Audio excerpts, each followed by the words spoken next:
అంటే పోయినసారి మొట్టమొదటిసారిగా జూన్ నెలలో కూటమి గవర్నమెంట్ వస్తే జనవరి నెలలో సంక్రాంతి సంబరాలు నిర్వహిస్తే రోజుకి 25,000 మంది వస్తారనుకుంటే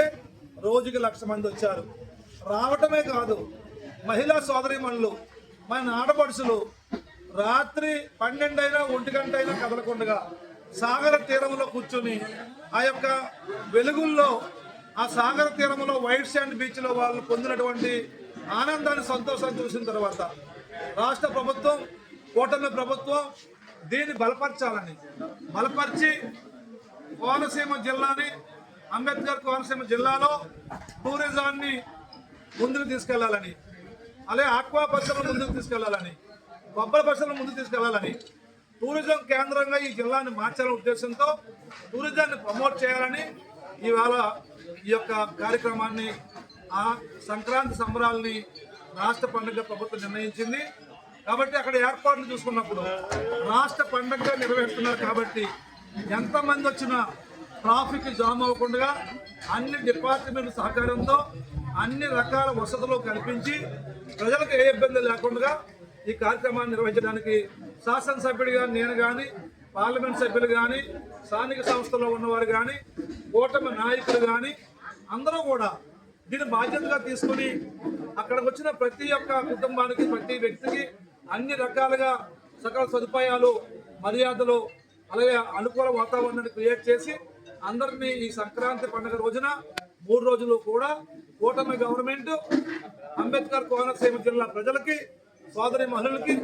ఉత్సాహాన్ని ఇవ్వడానికి నిర్ణయం తీసుకొని తెలియజేసుకుంటూ దీన్ని బాగా చేయడానికి మీడియా మిత్రులు కానీ, ఆల్ డిపార్ట్మెంట్లు కానీ, కూటమి నాయకులు అందరూ కానీ, పార్టీలకు అతీతంగా ప్రజలందరూ కానీ ఇది మన పండుగ అని, ఎందుకు సంక్రాంతి పండుగ మన పండుగ కాబట్టి ఈ సంక్రాంతి పండుగని, ఈ యొక్క బీచ్ ఫెస్టివల్ని మన పండుగని ఘనంగా అందరూ నిర్వహించడానికి సహకరించాలని కోరుతూ, అలాగే మంచి కార్యక్రమాలు అంటే ఈరోజు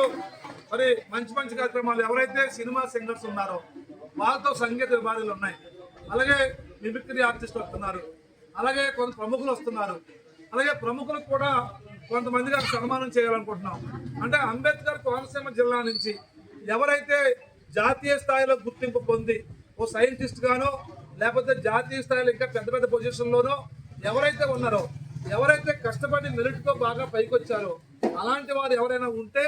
మీరు కూడా సూచిస్తే వారిని కూడా ఆహ్వానించి ఏ కళలోనైనా, సంగీతంలో అవ్వచ్చు, సాహిత్యంలో అవ్వచ్చు, సినిమాల్లో అవ్వచ్చు, లేకపోతే సైన్స్లో అవ్వచ్చు, టెక్నాలజీలో అవ్వచ్చు, ఎందులోనైనా ఏ రంగంలోనే ఎవరైనా తారాస్థాయికి వెళ్ళిన వ్యక్తులు ఉంటే మీరు కూడా వాళ్ళ పేర్లు ఇస్తే వారిని ఆహ్వానిస్తాం. అక్కడ వరకు సన్మానం చేసి సంక్రాంతి పండుగ రోజున ఆయన కనకీర్తిని అక్కడ చెప్పదలుచుకున్నాం. ఎందుకంటే మీ అందరికీ తెలుసో తెలియదో ఉప్పలకొత్త మండలంలో మన ఉమాగారు డాక్టర్ గారు ఉన్నారు, చిక్కం ఉమామహేశ్వరరావు గారు. ఆయన ఇంతవరకు 3,000 కిడ్నీ ఆపరేషన్లు చేశారు. అలాంటి ఆయన్ని అక్కడ పిలుస్తున్నాం. పిలిచి ఆయనకి అందరిలో లక్షలాది మందిలో, వేలాది మందిలో సాల్వా కప్పి సన్మానం చేయబోతున్నాం. ఇలా అందరికీ కూడా, ఎందుకంటే మన ప్రాంతం నుంచి ఎవరైతే తెలియకుండా గొప్ప స్థాయిలోకి వెళ్ళి తెలియకుండా ఉన్నారో వాళ్ళని కూడా అందరికీ తెలియజేసి మన కుటుంబాన్ని బలపరచాలని, మన జిల్లా కుటుంబాన్ని బలపరచాలని, అలాగే రాష్ట్ర వ్యాప్తంగా ఉన్న తెలుగు వారిని ఆహ్వానించాలని, తద్వారా అంబేద్కర్ కోనసీమ జిల్లాని టూరిజంగా ముందుకు తీసుకెళ్లాలని కూటమి ప్రభుత్వం తరపున ముఖ్యమంత్రి గారు తీసుకునే నిర్ణయానికి ఆయన నా తరపున, జిల్లా తరపున, రాష్ట్రం తరపున హృదయపూర్వక ధన్యవాదాలు తెలియజేసుకుంటూ టూరిజం మంత్రి గారు కూడా తెలియజేసుకుంటూ తీసుకుంటున్నారు.